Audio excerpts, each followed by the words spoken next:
What's up, everybody? I'm John Middlekauff. You know what I need you to do. Subscribe to our YouTube channel. We got content for days reacting to every NFL game all the time, every single day. Subscribe, like the videos. Let's go. I think the Chargers, I think you're going to come back to earth a little bit. I know they're the 5 seed last year. I think losing Slater's a death blow.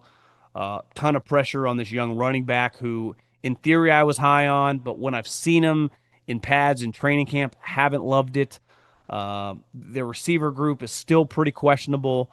I never bet against Harbaugh, and it's not like I think they're going to suck. But if you told me they went 8-9 this year, I wouldn't be shocked. If you told me they went 9-8 and missed the playoffs, I wouldn't be shocked. To me, they're an 8-9 win team, and I think Chiefs. I don't know if they win 15 games again, but the more I think about it, like I'm done picking against them. I'm done betting against them. I've done it for a couple years. Took the Ravens in the AFC Championship a couple years ago. Took the Niners in the Super Bowl. I took the Bills last year. I kept thinking, like most people, like, how are the Chiefs doing it? They just do it because they got Andy Reid and Patrick Mahomes. It's not that complicated. An elite defensive coordinator, a fantastic GM who's a good personnel guy who builds this thing through young players. They're going to be really good, and I expect them to win tomorrow. We are extremely excited to announce our new presenting sponsor, Hard Rock Bet. Everyone knows and loves their hotels and casinos, but now you can use the top-rated Hard Rock Bet sportsbook to place all your NFL bets this season. Hard Rock Bet is the only legal sportsbook in the state of Florida and is also available in Arizona, Ohio, New Jersey, Indiana, Tennessee, Virginia, Illinois, and Colorado, with more states to come. You can also play on Hard Rock Bet's online casino if you are in New Jersey. As we gear up for the NFL season, sign up for Hard Rock Bet and make a $5 bet, and you'll get $150 in bonus bets if you win. Head over to Hard Rock Bet, sign up, and make your first deposit today. A couple other things before we get out of here. Listen, this player, when he's right, is one of the more fun players offensively in recent memory to watch. And once he got with Kyle Shanahan, it was like the football gods created a marriage. And I remember when McCaffrey first got there, Kyle Juszczyk was doing an interview, and he said it was crazy how often when Christian first got traded, through the first couple weeks, he would look at me during these team meetings and be like, is this really happening right now? Because, like, the way and how deep they got on offense. And Christian's a football junkie. And obviously, when he's on the field in this scheme, he was, when healthy, a dominant player, an MVP level player. Now, it's hard for any non-quarterback to win the MVP, but that's how good he is, right?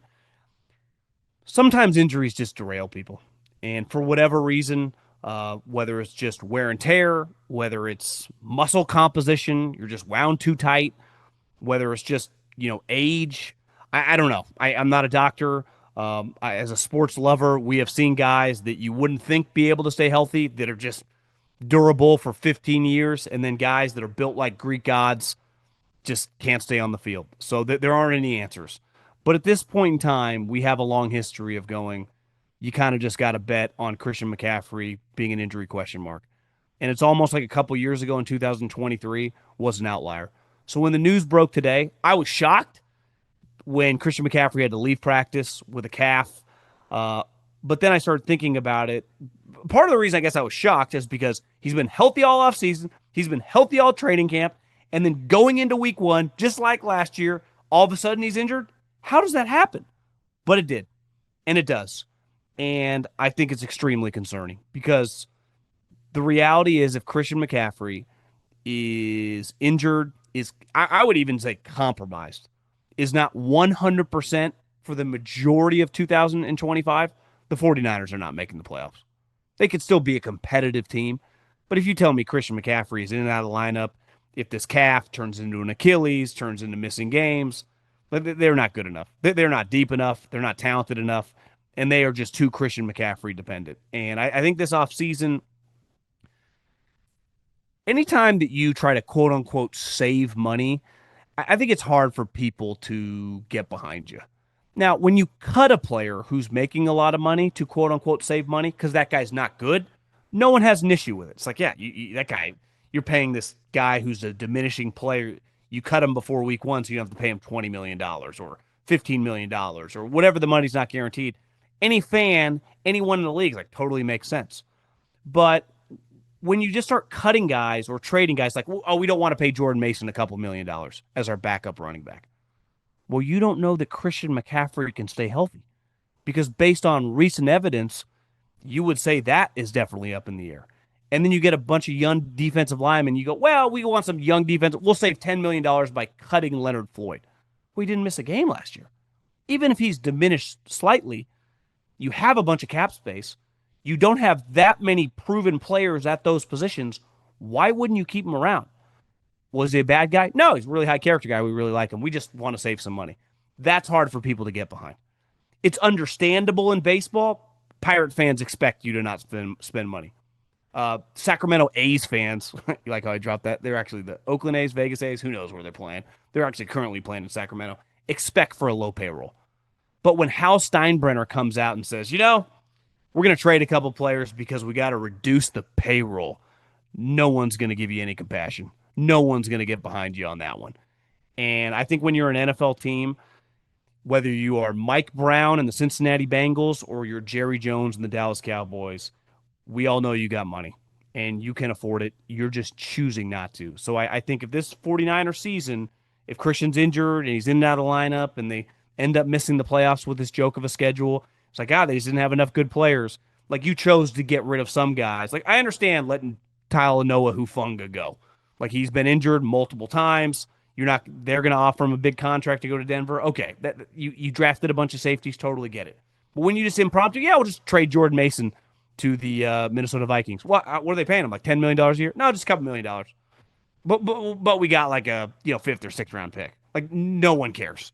And then all of a sudden, McCaffrey misses week one against Seattle. It's like, well, we go with Brian Robinson. He just showed up a week ago. Was Jordan Mason better than him? Could you have both of those guys? Yeah, we could have, but like we want a little extra money.